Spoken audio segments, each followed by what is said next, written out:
Hi, welcome to this session. And in this session, we are looking at an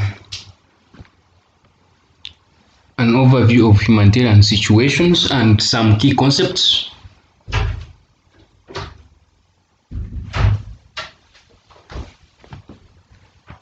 So, some of main objectives is that at the end of this session, we would have discussed the nature and different humanitarian situations, and also take a look at how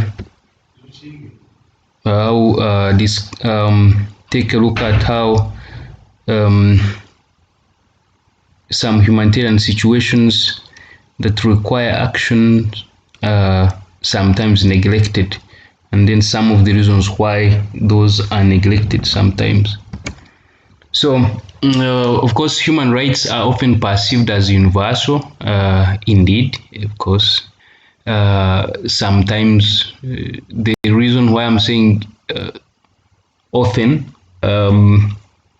is because in some contexts such universality might not be applicable, but of course the decree was for universal purposes, and of course uh, the observation of such human rights is always looked at as a remedy to global problems such as corruption, social injustices, and all. But sometimes these violations of human rights and so on have been a result of crises that are happening all over the world, and therefore calling for humanitarian action and crisis response, and therefore looking at the role of all those governmental agencies, NGOs, international organizations, and so on, and states and local governments um, have a role in addressing those crises through humanitarian action, and therefore calling for better responses through humanitarian interventions and so on. So a crisis is can be looked at as any single event or series of events that threaten well-being of individuals and communities and or be larger societies, and if they threaten health or safety or well-being, sometimes they can lead to situations that call for humanitarian action. And of course, these crises can be natural or man-made. Natural in terms of, for instance, hurricane, floods, landslides, avalanches, and so on. But man-made could be in terms of course, bad ways of maybe, let's say, pollution from manufacturing industries that contaminates lakes and so on, or rivers or water sources and others. It could be a disaster, a crisis that is as a result of conflicts and so on. For instance, what is happening in Yemen, Syria, and other states. Disasters can be a series of disruption of the functioning of a community, and therefore affecting the community's ability to manage that particular event. So if it happens and it um, uh, and it exceeds the capacities of that particular community to deal with that serious disruption, then it becomes a disaster. Of course, they are related to crises. So some of the examples of humanitarian situations or concerns around the world could be conflicts, which can lead to loss of lives and so on, natural disasters, poverty, health. For instance, now we have COVID-19 pandemic that has been all over, housing crisis, environmental crisis that are a result of climate change, and you have economic fragility, if that can lead to economic crisis. Look at southern Sudan, and look at what is happening in Lebanon, and so on. States failing, social insecurity, and so on. So all these can be categorized as humanitarian situations that would later on, because of their huge impacts, could call for humanitarian action. For of course, every year, organizations have produced watch list reports regarding which kind of humanitarian situations could be a focus for every year. So, for instance, the International Rescue Committee 2021 watch list looks at these categories of countries. If Afghanistan, you know what is happening there with the takeover by the Taliban, and what happened in Lebanon. Palestine is always on the list. Yemen is always on top of the list. Somalia, Ethiopia, because of the Tigray Ethiopia kind of conflict that came up recently. You have South Sudan, Democratic Republic of Congo is always among the top five. Nigeria, you have the Boko Haram, and so on. Colombia and Venezuela, Mozambique, you know what is happening now, the civil crisis, and the rebel groups that are trying to take over, and so on. So these are, of course, this is not just one list, but there are many other situations that could escalate into humanitarian crisis. So there you go. So you have Yemen, with its unrelenting conflict and risks of famine. Afghanistan, stored peace, of course, process under threat. You have Syria, DRC, Ethiopia, Burkina Faso, Nigeria, and Venezuela with its COVID-19 compounding long years of economic crisis. Mozambique, with the insurgencies that are happening. And then you have these that are unranked but also seriously under watch. Cameroon caught in the middle of dual conflicts. You have Colombia, peace deal at risk from renewed violence. Lebanon, the explosion. Remember what happened with the explosion, and then economic crisis, and then now with the president refusing to resign, and riots and so on, and demonstrations. You have Palestine, new risks on one of the world's most protracted crises that has been there between, of course, Palestinians and then the West Bank, the occupied West Bank, and then you have South Sudan, which has been through political transition since its gain of independence, 2011, I think, yeah, and then now also that with COVID-19. Then you have Haiti that has come up with its earthquake, and then taking a look at a political crisis following the assassination of the president. And then Afghanistan, now the situation has escalated with refugees displacement following the Taliban takeover. Of course, there are other crises that are happening. We also don't know what is going to happen soon. Because on Sunday over the weekend, the army in Guinea took over through a coup. So we are yet to find out what will happen and follow such. So the humanitarian situations are complex and sometimes not easy to deal with, and that is why sometimes you find them prolonged.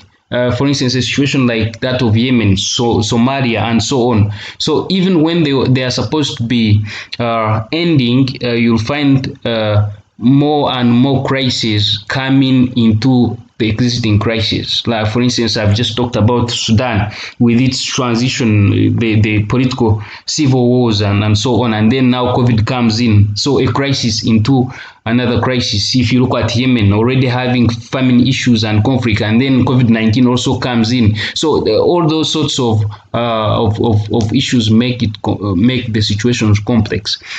They are non-linear, so it's not that it happens now and then therefore we can follow it up with, for instance, of course, if you have this humanitarian action and responses are always looking at pre-planned pre-planned interventions, but then when you get to the real action, then you find that issues are not as simple as they were forecasted. Then the situations are emergent. They happen any other time, everywhere, to any other person. They are context sensitive. They are both man-made and natural features. So sometimes it is a natural feature combined with man-made, and then you get new crises out of the existing crisis, combination of causes, because you can't know. Then you have different combinations of risks, different combinations of effects, and different categories of people are affected. And then you have they are difficult to handle. Of course, decision making becomes difficult because also involvement of many actors that have also different interests. So the Norwegian Refugee Council has had to say this in its 2021 watch list. Millions of children, women, and men are trapped in neglected conflicts around the globe today. We do not see them, hear about them, or know the horrors they experience. Political inaction rife. International media attention is sorely lacking. Many people are left without any humanitarian assistance to meet their most urgent needs. And therefore, this itself escalates the situations that even if the situation was not going to require huge amounts of assistance, they end up getting, they end up getting neglected because the actors can't seem to handle them. Okay, so some of the neglected or underreported crises in 2020 were in DRC, Cameroon, Burundi, Venezuela, Ethiopia, Mali, Central African Republic, Burkina Faso. So you can see most of the countries are in Africa, except with the exception of Honduras and Venezuela. So we could say that Africa is at more risk and also, of course, experiencing most of the neglected crises. And some of the reasons why those crises don't get attention is because there is no political will. So armed parties on the ground do not have any alignment or interest in letting such crises be handled. The level of international action, sometimes international actors unwilling or have unable to find political solutions. There's lack of economic support. So funding sometimes is lacking. Media attention is not there because media gives helps to draw the picture of what is really happening. For instance, take an example. If we didn't have media coverage in Afghanistan, not that we have a good one yet, because you know that the Taliban do not allow some events to be captured. So, but at least we have some kind of attention, so we would know what is happening. So imagine if that coverage was not there, then the whole situation would be worse, therefore leading to neglect of such a crisis. Physical distance also, of course, matters. The geographical location also matters indeed. So why should we get concerned? Yeah, based on the humanitarian principles by the United Nations General Assembly resolution in 1991. So, of course, for purposes of humanity, humanitarian action must be done to be able to relieve people from suffering. Okay, and of course to protect their dignity and rights, as victims of certain events and crises.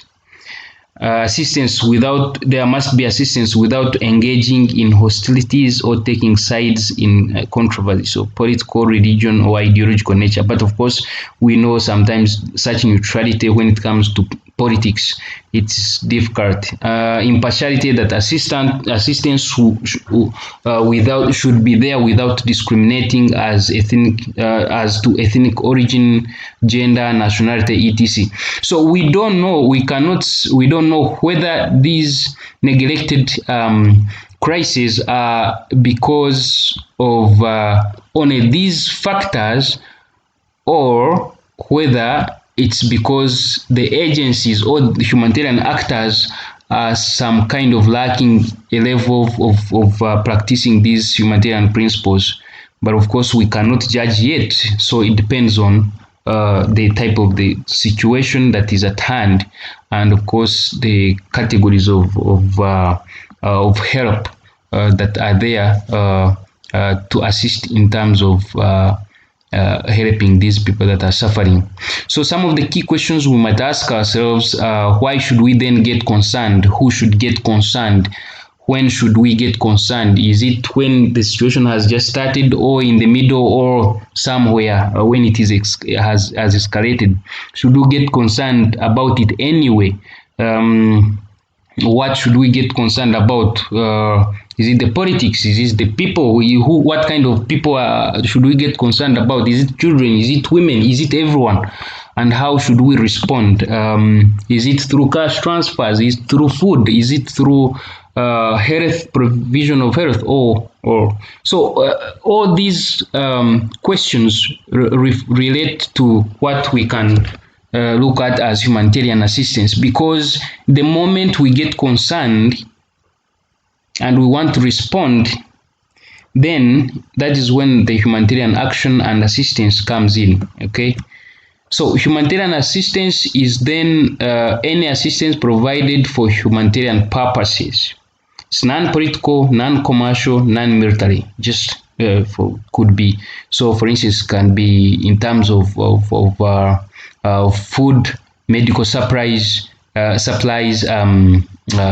clothing, shelter. So look at all those, the kind of assistance that can be given to help the situation, and it can be direct or indirect, or in terms of infrastructure development, maybe facilities, hospitals, or housing, and so on.